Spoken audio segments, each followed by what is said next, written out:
Hello दोस्तों, मैं आशीष कुमार स्वागत करता हूं आपके अपने YouTube channel AK genius knowledge पर। आज के इस वीडियो पर देखेंगे भारत के जलप्रपात के टोटल 20 मोस्ट इंपॉर्टेंट क्वेश्चंस को कवर करने वाले हैं। तो इसके पिछले वीडियो आपने नहीं देखे तो आप जाकर के डिस्क्रिप्शन बॉक्स पर लिंक पड़ी हुई है, वहां से जाकर के आप उन्हें अच्छे से कवर कर सकते हैं, जो कि 6 चैप्टर के 6 वीडियो आपको दे दिए गए हैं।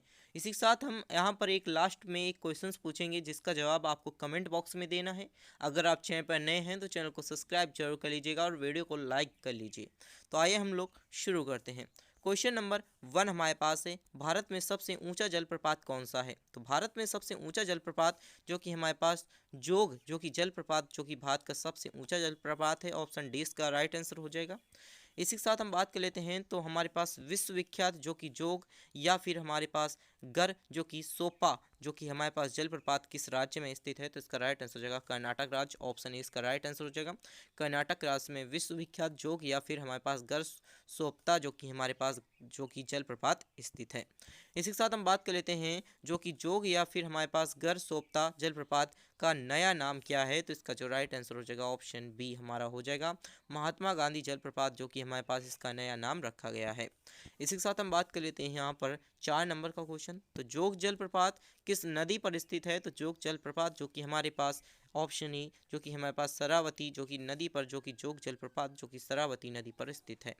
इसी के साथ हम बात कर लेते हैं यहाँ पर 5 नंबर, धुआंधार जो कि जलप्रपात किस नदी पर स्थित है। तो धुआंधार जो कि जलप्रपात किस नदी पर स्थित है। तो नर्मदा नदी पर जो कि धुआंधार जलप्रपात जो कि नर्मदा नदी पर स्थित है। इसी के साथ हम आगे की क्वेश्चंस की तरफ बढ़ते हैं, तो आगे का क्वेश्चन हमारे पास है 6 नंबर का क्वेश्चन, कपिल धारा जलप्रपात किस नदी पर स्थित है। तो कपिल धारा जलप्रपात जो कि हमारे पास नर्मदा नदी पर जो कि कपिल धारा जलप्रपात नर्मदा नदी पर स्थित है।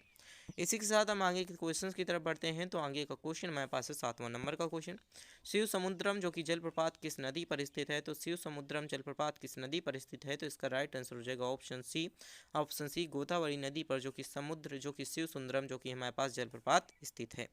इसी के साथ हम बात कर लेते हैं यहाँ पर 8 नंबर का क्वेश्चन, तो 8 नंबर का क्वेश्चन हमारे पास है, गोकक जलप्रपात किस नदी पर स्थित है। तो इसका जो राइट आंसर हो जाएगा ऑप्शन डी हो जाएगा, मतलब हमारे पास गोकक जो कि हमारे पास गोकक नदी पर ही गोकक जलप्रपात स्थित है।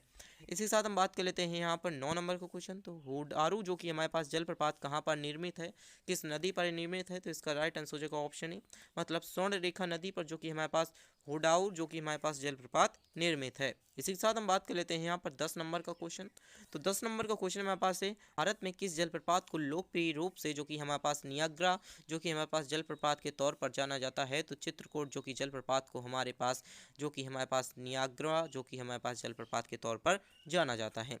इसी के साथ हम बात कर लेते हैं 11 नंबर का क्वेश्चन, तो सूची 1 सूची 2 दो चीज़ें समुचित की गई हैं। सूची 1 में जलप्रपात दिए गए हैं, सूची 2 पर जो कि हमारे पास नदियाँ दी गई हैं। तो सूची 1 में हमारे पास जोग जलप्रपात, इसी के साथ शिव शोकी समुद्रम जो कि जलप्रपात, इसी के साथ धुआंधार जलप्रपात, इसी के साथ गोकक जलप्रपात।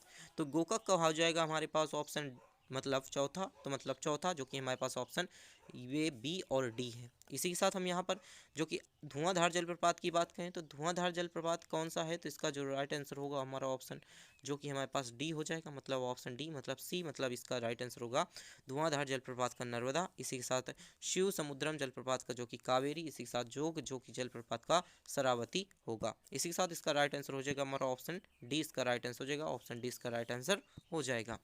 इसी के साथ हम बात कर लेते हैं 12 नंबर का क्वेश्चन, तो एशिया का सबसे बड़ा जलप्रपात जो कि हमारे पास ओडाऊ किस जगह की वजह से खास है। तो किस जगह की वजह से खास है। तो इसका जो राइट आंसर हो जाएगा ऑप्शन ई रांची की वजह से जो कि हमारे पास जलप्रपात जो कि हमारे पास ओडाऊ जलप्रपात जो कि विख्यात है। इसी के साथ महात्मा गांधी जल विद्युत जो कि उत्पादन प्लांट कहाँ पर स्थित है। तो इसका जो राइट आंसर हो जाएगा ऑप्शन ई, मतलब जोग जलप्रपात में जो कि महात्मा गांधी जल विद्युत उत्पादक प्लांट स्थित है, इसी का नाम जो कि रखा गया है महात्मा गांधी जल विद्युत उत्पादक प्लांट, यहाँ पर जोग प्रपात का नाम ही रखा गया है। इसी के साथ बात कर लेते हैं गोकक प्रपात किस के जो कि हमारे पास किस जिले में स्थित है। तो गोकक जो कि जलप्रपात किस जिले में स्थित है। तो इसका राइट आंसर जो ऑप्शन ही बेलगांव जो कि हमारे पास गोकक जलप्रपात जो कि बेलगांव जिले में स्थित है। इसी के साथ बात कर लेते हैं 15 नंबर का क्वेश्चन, तो राजा रानी और इसी के साथ रोरर और रॉकेट किससे संबंधित रखते हैं। तो किससे संबंध रखते हैं। तो इसका राइट आंसर हो जाएगा ऑप्शन सी जोग प्रपात से जो कि राजा रानी और रोरर या और रॉकेट जो कि संबंधित रखते हैं। इसी के साथ हम बात कर लेते हैं यहाँ पर 16 नंबर का क्वेश्चन। तो 16 नंबर का क्वेश्चन हमारे पास है, ककोलत जलप्रपात बिहार के किस जिले में स्थित है? तो इसका जो राइट आंसर हो जाएगा ऑप्शन ही हो जाएगा नवादा में, जो कि हमारे पास ककोलत जो कि जलप्रपात जो कि बिहार के किस जिले में स्थित है? तो नवादा जिले में स्थित है। इसी के साथ बात कर लेते हैं 17 नंबर का क्वेश्चन। तो सशक्त धारा जलप्रपात कहाँ पर स्थित है? तो सशक्त धारा जलप्रपात जो कि हमारे पास देहरादून पर, जो कि सशक्त धारा जलप्रपात देहरादून पर स्थित है। इसी के साथ हम बात कर लेते हैं यहाँ पर 18 नंबर का क्वेश्चन। तो 18 नंबर का क्वेश्चन हमारे पास है, नीलगिरी में पर्वतीय क्षेत्र में कौन सी जलप्रपात स्थित है? तो नीलगिरी के पर्वतीय क्षेत्रों में, जो कि हमारे पास ऑप्शन डी इसका राइट आंसर हो जाएगा पाए, जो कि हमारे पास कारा, जो कि नीलगिरी के पर्वतीय क्षेत्रों में जलप्रपात स्थित है, पाए कारा स्थित है। इसी के साथ बात कर लेते हैं 19 नंबर का क्वेश्चन। तो 19 नंबर का क्वेश्चन हमारे पास है, निम्नलिखित में से कौन समुचित नहीं है? तो कौन समुचित नहीं है? तो ऑप्शन डी इसका राइट आंसर हो जाएगा गरसोप्पा प्रपात, जो कि कावेरी नदी पर है, ये समुचित नहीं है। यहाँ पर ये तीनों इसके राइट आंसर है, लेकिन यहाँ पर ऑप्शन डी इसका राइट आंसर नहीं है।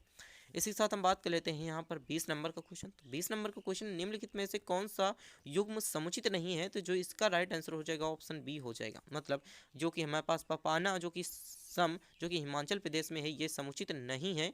यहाँ पर ये समुचित है, इसके साथ ये समुचित है, इसी के साथ ये समुचित है। इसी के साथ हम बात कर लेते हैं यहाँ पर 21 नंबर का क्वेश्चन। तो 21 नंबर का क्वेश्चन हमारे पास है, निम्नलिखित में से कौन से युग्म समुचित हैं? तो यहाँ पर कपिल धारा प्रपात गोदावरी में है, इसी के साथ जोग प्रपात जो कि गोदावरी में है, इसी के साथ हमारे पास शिव समुद्रम जो कि प्रपात कावेरी में है। तो इसका जो राइट आंसर है आपको कमेंट बॉक्स में देना है। इसी के साथ अगर आप चैनल पर नए हैं तो चैनल को सब्सक्राइब कर लीजिए और अपने दोस्तों के साथ शेयर करना मत भूलिएगा। Thanks for watching this video.